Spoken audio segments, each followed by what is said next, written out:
This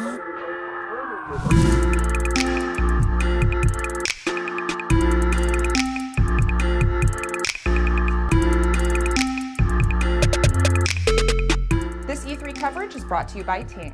Hey guys, Nick and Tara here. It is the last day of E3, so we wanted to kind of sum up our thoughts on this show and also pick the games that really stood out to us. Let's do it. Let's give us some awards. What was the most surprising game to you Cool, this yeah. year? So our first award is Biggest Surprise, and I'm probably not gonna, I gotta put surprise, I guess, in quotation marks here, because I was maybe the only person who wasn't surprised, but it has to go to Phantom Dust for me during the Microsoft press conference. Just, the way that trailer unveiled itself, showing the skills up and like flashing it up and just like having this gradual realization of what was happening, and then showing Frieza in the trailer and the Psycho Blade, and none of these things mean anything to anyone except for me, but that was the biggest surprise for me, or at least the most vindicating one. Yeah, how about you? The least surprising to me that you would choose that as your biggest surprise. Least surprising, biggest surprise. Exactly. What's yours? My biggest surprise was Ori and the Blind Forest, which was debuted, I guess, during the Microsoft press conference. This game really caught me by surprise. Such an emotional and heartfelt trailer. And I'm really happy that they seem to have devoted a lot of time to really tightening up the controls and making it a very satisfying platformer, and not just another pretty looking game. That was a great moment in the press conference too, because we all just saw that tiny narrative play out with the death of the other figure and then the big one, and we were all just like, I know, it was so touching. Very sweet and very unexpected. So best original game. Right. I would have to say, for me, that goes to Sunset Overdrive. I've had my eye on this game ever since they announced it last year, and it was one of those things where it seems like a lot about it has changed from then until now, but I was really, really happy with what I saw of it behind closed doors. It looks really fun, really fast-paced, it's got a good sense of humor, and it's just the type of video game that fully understands that it is a video game and does not make any attempt to take itself seriously. And I really have to give it praise for that. I think it'd be hard to argue that it's not original, you know? It's like so colorful, such a weird take on that, and such a huge departure for that team. That is a deeply original game. I think mine would have to go to No Man's Sky. It's kind of a game that we've been seeing for a while. They sort of first saw it last year, but just the big chunk that they showed during the press conference, no one has made a game quite like this before.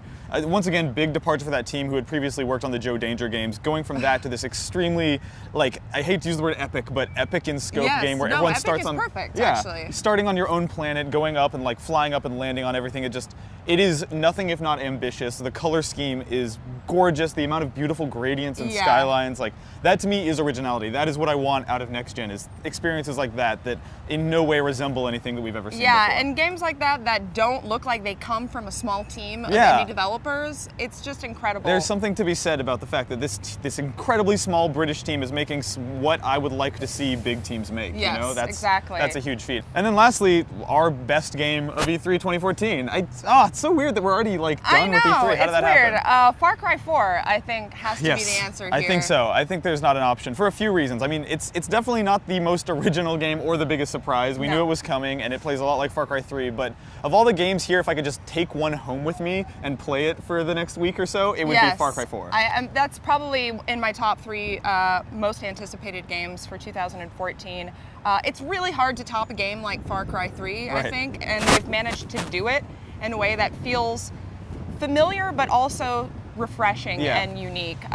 Also, elephants, guys. Elephants. Yeah, I completely agree. The few new things that they've shown from that game all seem to cater perfectly to what was amazing about Far Cry 3. They're just giving us a lot of new tools to screw around in that environment and make chaos happen in whatever way we feel like at the time. And that's why I loved the first one. Like, player choice. Kind of makes me want to go back and play Far Cry 3 again. It really does. I might do that this weekend, actually. Maybe. So thank you for that suggestion. How do we feel about this E3 in general compared to previous years? I know this is your first one, but you've still been deeply entrenched in all the hype and everything. Yeah, I think as someone who's been following E3 since I was a wee little baby boy, this was a really, really solid one. Like, just looking, if you were to judge it solely on the press conferences, I think everyone kind of killed it.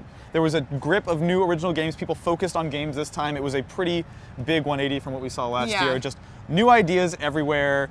People going after games that aren't just sequels. Like, we had a big slew of sequels, but also I think this generational shift means that teams get to kind of refocus and try on new things, like Sunset Overdrive, actually. Yeah, absolutely. I really like the focus more on games this E3. Last E3 was still a great show, but so much of it was just surrounding the hype and the divide between Xbox and PlayStation. I'm so glad that that seems to be tempering down now, and people can get back and focus on the real things that we love, which are games. Right. It seems like we're inching ever closer to games that feel like true next-gen experiences, like games that are actually capitalizing on this hardware. I think next year will be even better for that, hopefully. We'll find like we're only going to get closer to things that feel futuristic and things that didn't feel achievable on previous consoles, and that's kind of what's exciting me about where we are at in video games right now. Yes, exactly. So yeah, thank you guys for watching all of our E3 content. We're going to continue to upload more videos, so don't think this is the end of it, because we got lots more coming. Sure do.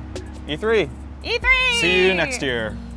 Hey, there is a ton of awesome video games coming out this year, and if you want the money to actually buy all of the games you want, then you should sign up for Ting. Yeah, Ting is this alternative sort of version of a cell phone provider plan that doesn't require you to lock yourself into a painful 2-year contract and makes you only pay for what you use each month. So let's say 1 month you leave your phone at home and go on vacation, you won't pay any data fines and minutes. Yeah, you only pay for what you use. There's no long-term plans. You don't have to pay any crazy hidden fees. Like you always have to do with your cell phone provider. It puts the power back in your hands and it is completely transparent. They will show you everything that you have used and all of your charges. No hidden fees, no crazy stuff like that.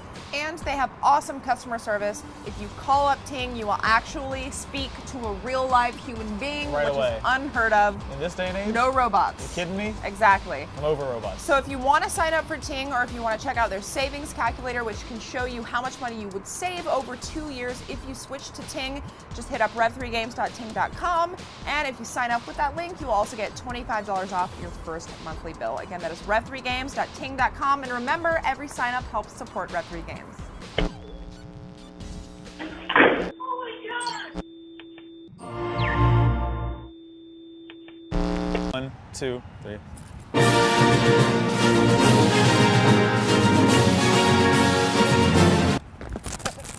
Shit. Fuck.